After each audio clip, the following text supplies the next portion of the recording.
Halo, balik lagi bersama saya Mula. Di video kali ini saya berada di Bintaro dan kita mau review rumah dengan konsep Skandinavian industrial. Nah, rumah ini namanya Terra House dengan luas tanah 60 dan luas bangunannya 132. Yuk kita lihat rumah contohnya seperti apa. Dari fasad depannya dulu ya. Fasad depannya teman-teman bisa melihat dari topi-topinya, dari bahan-bahan yang digunakan itu udah menandakan rumah ini industrial ya. Dari kelihatan batu bata yang ke-expose gitu ya. Untuk lebarnya itu 6 dan panjang ke belakangnya itu 10 karena luas tanahnya ini 60 meter persegi.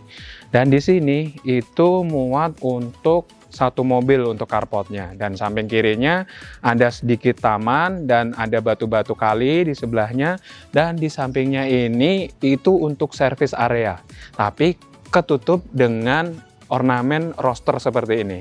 Jadi biar sirkulasi udaranya di dalam itu juga nggak ngap pas waktu saat cuci jemur. Terus kemudian ini kita lihat ya atasnya. Ini sebenarnya rumah 3 lantai, jadi teman-teman lihatnya seperti pipih gitu. Sebenarnya ini agak lebar ya, jadi lebarnya itu mulai dari sini batasannya, gitu. Jadi masih ada taman sedikit, gitu. Terus kita masuk ke area terasnya nih. Ini masih ada teras yang lumayan cukup lebar juga.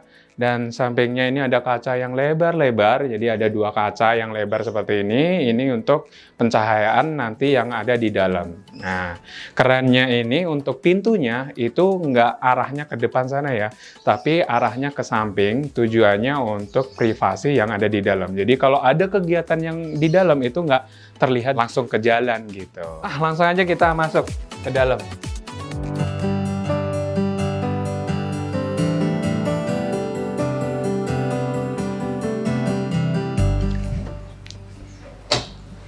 Kita tutup dulu. Nah, ini saya udah di lantai satunya ya. Di lantai satu ini itu untuk service area ya, jadi konsepnya open space seperti ini. Nah, kita mulai dari pertama dulu ini. Yang ini, ruangan di sini itu difungsikan untuk cuci jemur ya. Tapi di sini ditutup dengan menggunakan roster-roster seperti ini. Jadi fungsinya untuk privasi yang saat nyuci jemur dan juga untuk sirkulasi udara lebih bagus gitu dengan lubang-lubang di roster ini. Gitu. Oke. Selanjutnya kita ke powder room. Jadi di lantai satu ini ada powder roomnya ya. Nih. Di sini juga udah lengkap banget. Untuk sanitarinya ada wastafel dari Toto dan juga ada kloset duduknya. Dan di sini juga ada jendela yang cukup panjang memanjang ke bawah gitu ya. Di sini juga terang banget ya. Kalau siang hari nggak perlu nyalain lampu, udah kelihatan terang. Tuh. Dan di lantai satu ini itu ada ruang tamu yang cukup lebar. Sebenarnya di sini juga bisa dimundurin gitu kalau mau lebih open space lagi. Bisa ditempatkan sofa yang lumayan gede juga. Terus di samping kirinya sini ada TV 42 inch. Dan di bawahnya juga ada storage seperti ini. Yang ditarik ya, buat menempatkan remote atau peralatan elektronik lainnya. Gitu. Dan kemudian di samping ini masih ada ruang kosong nih. Ini bisa juga dimanfaatkan untuk ruang keluarga, ngumpul-ngumpul, jadi bisa ditambahin kursi lagi juga bisa. Dari depan tadi kan kelihatan terang banget ya, karena dari sini juga kelihatan ada jendela yang besar-besar. Kita geser ke kiri dulu, ke kanan saya ini dulu. Nah, di sini teman-teman bisa lihat juga ada jendela yang besar, jadi ada jendela fix yang di bawah, di atasnya ada jendela yang bisa dibuka juga. Ini. Jadi untuk sirkulasi udara masuk. Nah, jendela ini itu hanya ada di hook ya. Gitu. Kemudian di samping kiri saya ini ada meja makan dan juga 4 kursi buat 4 orang. Dan ini juga kelihatan minimalis banget ya. Di atasnya juga ada lampu seperti ini. Dan kita bergeser sedikit, di samping kanan saya ini ada kitchen area. ada top table, ada sink, ada kompor tanam, di bawahnya ada storage seperti ini. Ini juga sama buat naruh peralatan makan, dan di atasnya ada kitchen set seperti ini. Nah,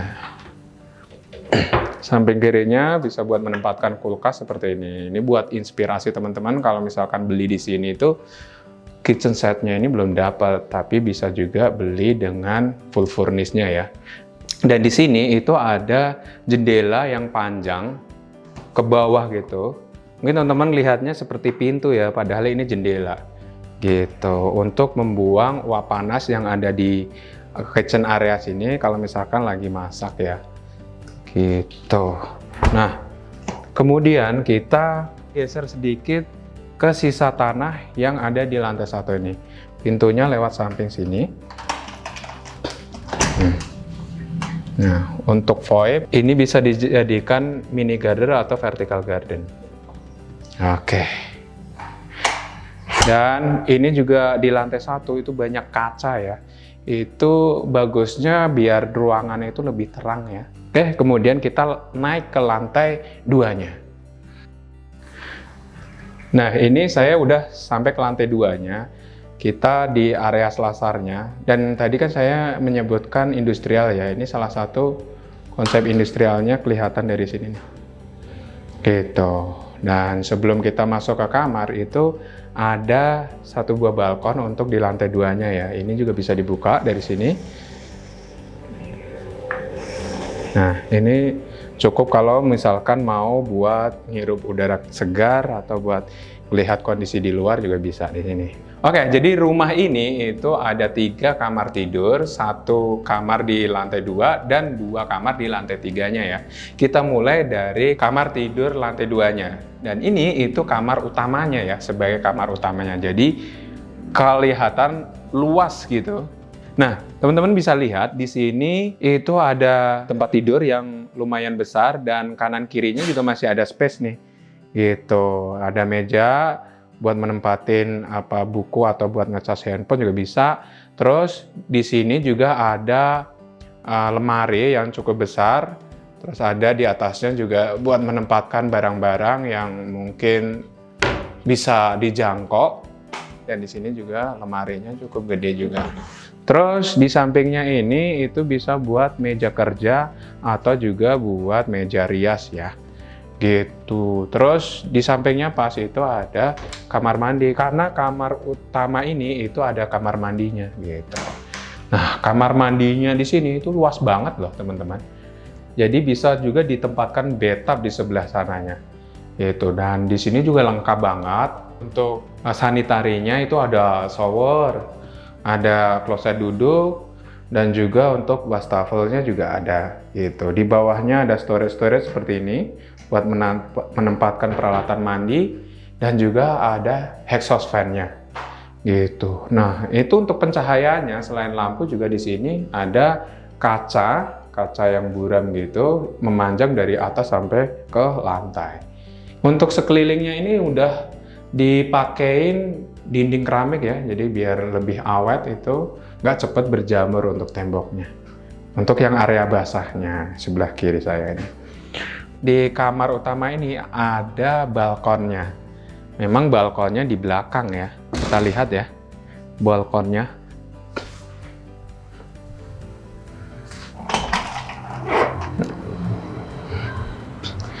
Nah, ini balkon untuk kamar utama dan juga bisa dimanfaatkan untuk balkon lantai 2-nya juga, karena ini ada 2 pintu. Yang satu pintu dari lantai 2-nya sebelah kanan saya, dan juga pintu dari kamar utamanya. Dan di sini juga kelihatan ya ada kaca yang lebar banget. Ini untuk pencahayaan yang di dalam. Memang ini nggak bisa dibuka. Ini pintunya juga kaca kayak gini ya. Nah, kemudian kita naik ke lantai 3-nya.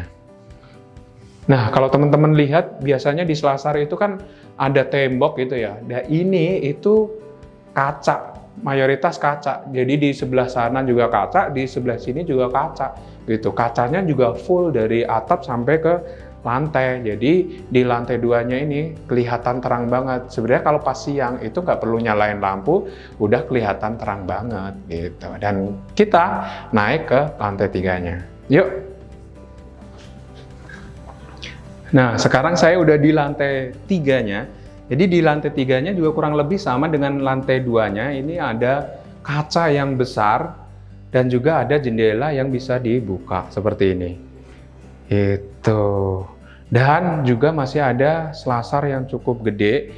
Memang beda sama selasar yang di lantai 2 karena yang di lantai 2 itu dibikin bisa melihat ke lantai 1-nya. Jadi agak ke sini. Agak geser ke sini dikit. Gitu. Dan di lantai 3-nya ini itu ada 2 kamar tidur dan 1 kamar mandi. Kita mulai dari kamar yang satunya dulu. Nah, teman-teman lihat di ruangan ini itu bisa dimanfaatkan sebagai kamar anak ya. Tapi untuk yang rumah contoh ini itu dimanfaatkan sebagai ruang office. Nah, kalau kita lihat di sini ada meja dan juga ada kaca-kaca yang panjang. Ini tuh ada 3 kaca ya, dari sebelah kanan saya itu ada kaca yang bisa dibuka, terus ada kaca yang dari depan itu memanjang dari atas ke bawah, tapi memang nggak bisa dibuka, dan sampingnya itu ada kaca yang juga bisa dibuka. Di samping kanan saya ini itu ada lemari yang memanjang ke atas dan itu full dari tembok sebelah kanan sampai tembok sebelah kiri, itu full lemari ya. Terus di sampingnya ada storage seperti ini, ambalan-ambalan gitu. Gitu. Dan kemudian kita ke kamar yang kedua di lantai 3-nya ini.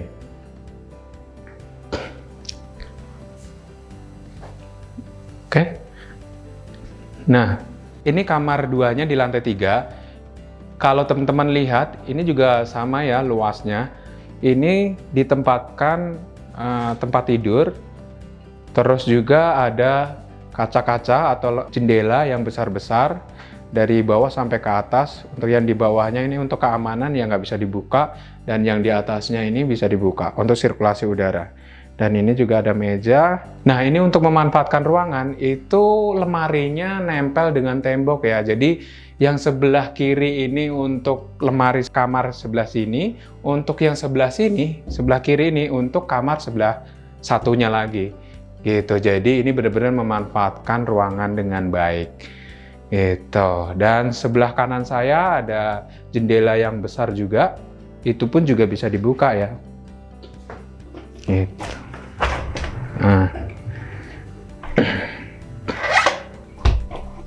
Nah, kalau misalkan teman-teman mau dieksplor atau disesuaikan lagi juga bisa. Nah, kemudian di lantai 3-nya ini kan ada kamar mandi. Ini kita coba cek ya kamar mandinya. Ini untuk bukanya dari sini. Nah, ini kamar mandi di lantai 3-nya. Itu juga kurang lebih sama. Itu lengkap banget. Ada shower, ada wastafel, juga ada kloset duduk. Itu ini memanjang gitu. Nah, oke, kita balik lagi ke lantai 1 untuk ngobrolin kelebihan-kelebihan dari Tera House ini. Oke, yuk kita turun. Nah, kita tadi kan udah review dari bawah lantai 1 sampai ke lantai 3-nya. Nah, kita tanya-tanya langsung nih sama marketingnya kelebihan-kelebihan dari Tera House ini dengan Mbak Ismi ya. Mbak Ismi ya. Halo Mbak Ismi, gimana kabarnya? Alhamdulillah baik. Mbak Ismi, untuk yang Tera House ini, akses untuk menuju ke Tera House ini gimana sih Mbak? Aksesnya? Aksesnya itu kita bisa naik kereta dari sini juga deket ke stasiun Jurangmangu dan stasiun Pondok Ranji. Untuk stasiun Jurangmangu itu kita cuma 6 menit. 6 menit ya? 6 menit. Kalau stasiun Pondok Ranji itu kurang lebih 10 menitan. Bisa juga kalau misalkan naik lewat tol Pondok Aren 1 kita. Itu cuma 8 menitan. Nah Mbak Ismi, untuk fasilitas yang deket-deket sini itu apa aja? Seperti rumah sakit gitu? Untuk fasilitas itu kita kan karena ini deket banget, nempel banget wilayah Bintaro gitu kan, area Bintaro. Jadi fasilitas di sini itu deket Bintaro Jaya. Jadi ada rumah sakit, Rumah Sakit Premier Bintaro, terus juga kalau mall kita bisa langsung ke B-Exchange, Bintaro Jaya Exchange, terus Lotte Mart, pasar modern kalau mau mau belanja kebutuhan gitu, bisa ke Lotte Mart, dekat juga dari sini Lotte Mart Bintaro, terus pasar modern Bintaro. Pasar tradisionalnya juga ada dekat dari sini. Oh, gitu. Nah ini yang menarik nih, untuk harganya nih. Harganya itu kisaran berapa dan nanti ada bonus-bonusnya nggak? Ya, untuk harga kita start from 1,660 dan itu kita ada promo diskon 100 juta. Jadi start from itu 1560. 1560 dapat bonus kanopi dan juga ada free, udah bebas biaya surat SHM, AJB, BPHTB, biaya BBM, proses KPR kita udah include. Terus juga biaya notaris juga udah include. Oh, jadi semua udah include, langsung balik nama ya? Iya, betul. Oke, mungkin tadi penjelasan dari Mbak Ismi. Kalau misalkan teman-teman minat dengan perumahan yang di sini, nanti kontak Mbak Ismi saya sertakan di deskripsi ya. Nah, sekian dulu. Kalau misalkan teman-teman suka dengan video review perumahan atau properti seperti ini, teman-teman bisa klik like, subscribe, dan komen. Dan jangan lupa juga klik tombol loncengnya biar dapat updatean video saya yang terbaru. Oke, terima kasih Mbak Ismi. Terima kasih. Terima kasih semuanya. Ya.